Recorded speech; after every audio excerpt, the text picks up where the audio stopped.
सर्वसुगन्धसुलेपितलिङ्गं बुद्धिविवर्धनकारणलिङ्गं सिद्धसुरासुरवन्दितलिङ्गं तत्प्रणमामि सदा शिवलिङ्गं कनकमहामणिभूषितलिङ्गं फणिपतिवेशितशोभितलिङ्गं दक्षसुयज्ञविनाशनलिङ्गं तत्प्रणमामि सदा शिवलिङ्गं कुङ्कुमचन्दनलेपितलिङ्गं पङ्कजहारसुशोभितलिङ्गं सञ्चितपापविनाशनलिङ्गं तत्प्रणमामि सदा शिवलिङ्गं देवगणार्चितसेवितलिङ्गं भावैर्भक्तिभिरेव च लिङ्गं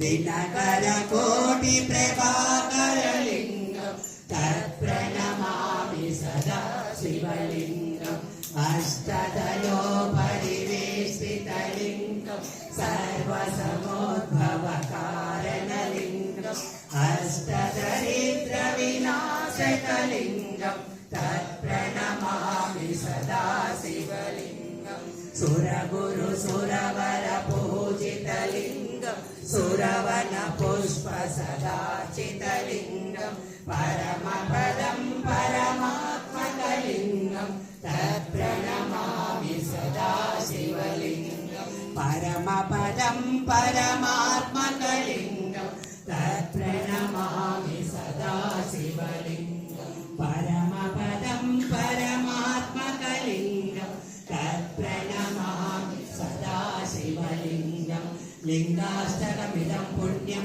यः पठति तव सन्निधौ शिवलोकमवाप्नोति शिवेन सह। ओम नमः शिवाय।